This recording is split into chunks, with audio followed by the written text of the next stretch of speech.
Is Virgin Voyages really what everyone makes it out to be? Is it worth the money or is it not worth the money? Is it a little too risque for you? Hi everyone and welcome to my channel. I'm Alexis, and in today's video, I'm going to be going over the 5 main differences that I have found about Virgin Voyages that I might not have really liked when compared to other cruise lines.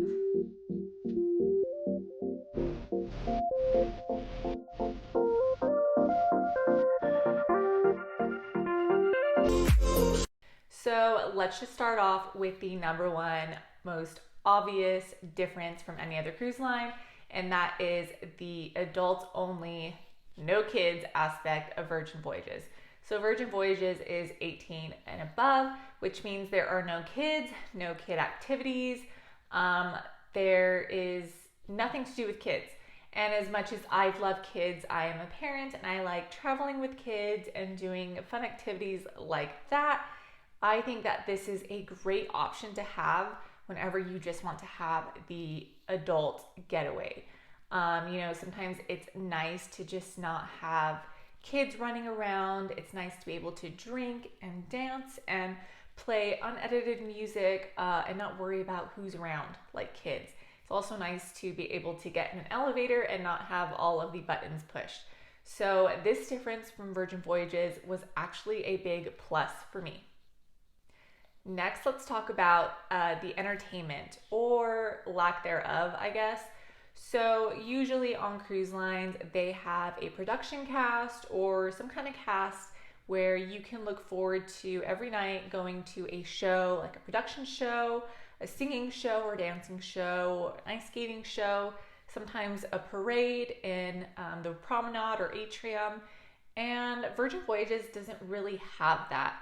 So what I will say is Virgin Voyages is very LGBTQ plus friendly.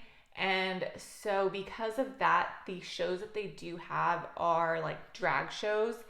So they have like a drag show, like it's dinner and a show. And then they have a game show that's with the drag queen. Personally, I'm not very interested in that kind of stuff. And that's not something that I want to spend my time doing. And so for me, I found myself just not having any shows to go to. But if that's something that you like and that you want, Virgin Voyages does cater to you. Other than that, they do have one other show. It's called Dual Reality, which is actually really cool. It's like acrobatic themed show, and it's interactive with the crowd. However, that's only one night out of the whole cruise. And other than that, they don't really have anything other than like dancing, where they have the crew dancing and they want you to interact and dance with them. That's not a show to me, however. So they don't really have any entertainment. They don't have a show to look forward to like after dinner. And although I don't go on cruises for the entertainment or for shows ever, this was something that I kind of missed. And I know that Virgin Voyages is trying to be non-traditional, and I completely get that. But yeah, they didn't have really any entertainment. So if that's something that you're looking for and you're planning on going on a Virgin Voyages cruise, then you will not find that. So this difference was a negative for me. Now let's talk about the food on Virgin Voyages. So Virgin Voyages is different, and so that they have all their food is included. So instead of having a like main dining room and a buffet that's included, and then specialty dinings that you can pay extra for, everything is included. So they have all different kinds of restaurants, and they have a thing called the galley, which is their take on a buffet. And what that is they have things like a ramen bar, burgers, tacos, sushi, and you go and you sit down, you place your order, and then they bring you very small portions. So all of this is very small portions of food. The galley was meant to just sit, grab, and go. And I think the food is just okay. I think I would still prefer a regular buffet, like from a main cruise line. I just think that they have more options, and yeah, I just like that better. So they don't have like a main dining room. They just have restaurants that you go to every night, and you do have to make reservations for every restaurant.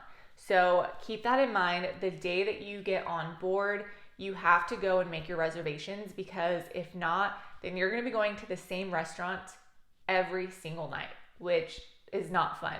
So they have different restaurants like The Wake, which is a steakhouse, Razzle Dazzle, which is a brunch place. They have a Mexican spot called Pink Agave. They have all different kinds of restaurants. They have Gun Bay, which is a Japanese style restaurant, and it's kind of like interactive with your table, which is cool. But I will say that I thought the food on Virgin was not good. And I know it's going to be controversial because every other review that I've seen, everyone loves the food from Virgin. And I'm just like mind blown because I did not like the food on Virgin. I thought the food was mediocre at best, and I thought the service was even worse.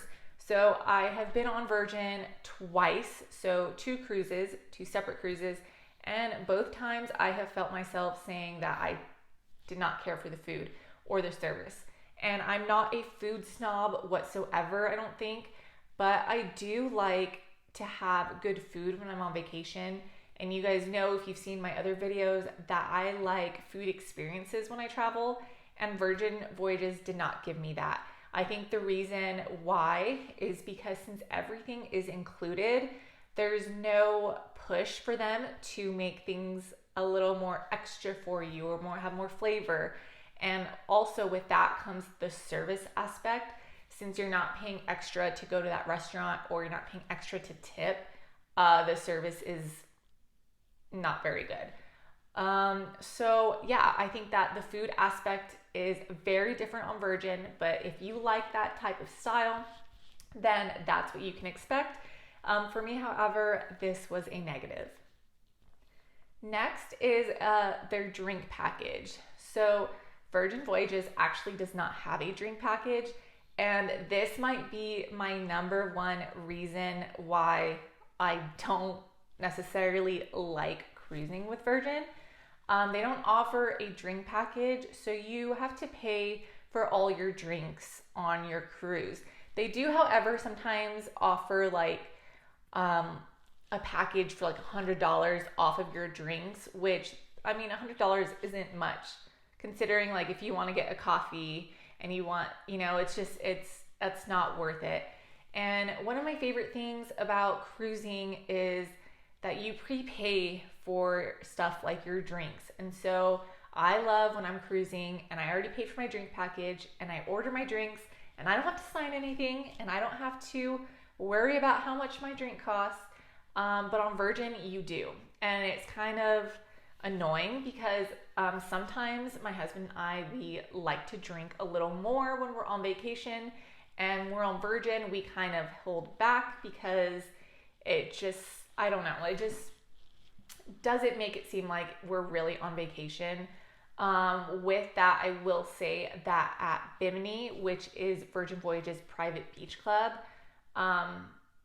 nothing is included other than the food. So you still have to pay for drinks at Bimini Beach Club, which is different than any other private island that I've gone to from other cruise lines. Usually if you have a drink package or your drinks are included, but since Virgin does not offer drink packages, you still have to pay for that. So we were in Bimini on the 4th of July, and we were with a couple of friends, and we ended up racking up a really big drink tab, and it just wasn't fun to get that receipt at the end of the day. And yeah, I think this is a big flaw.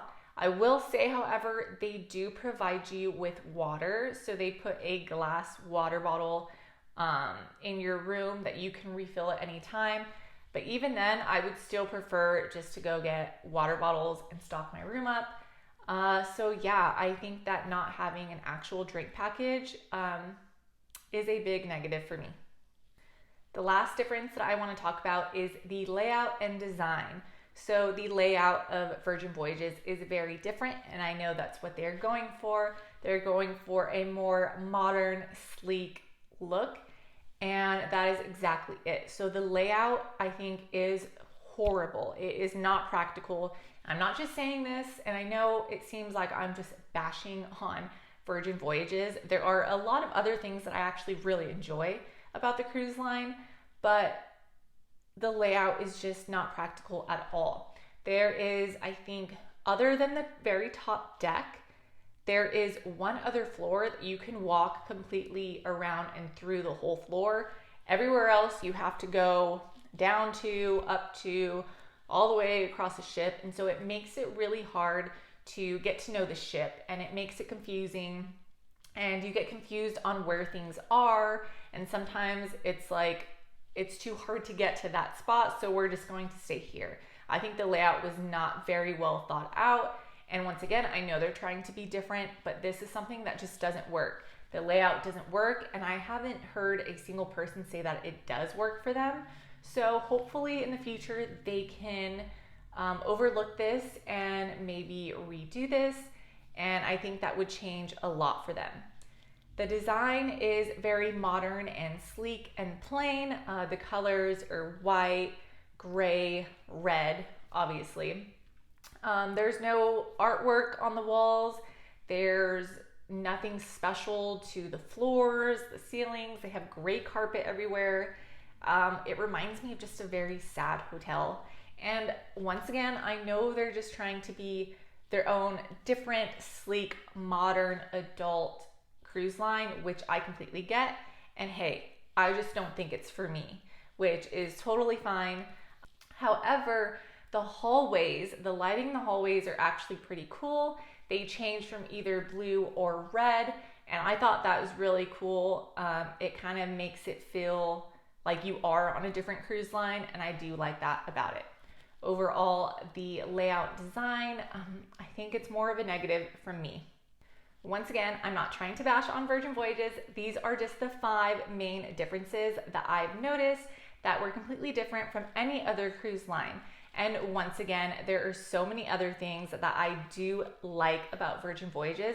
So if you want me to make a separate video of that, naming the different things that I like the parties or the nightlife, then go ahead and leave a comment and I would gladly make a video for you all. Now, if you found this video helpful or enjoyed it at all, please give it a thumbs up and don't forget to subscribe so you're always updated with all things cruising and travel. Don't forget to always seize the day, and I'll catch you in the next video.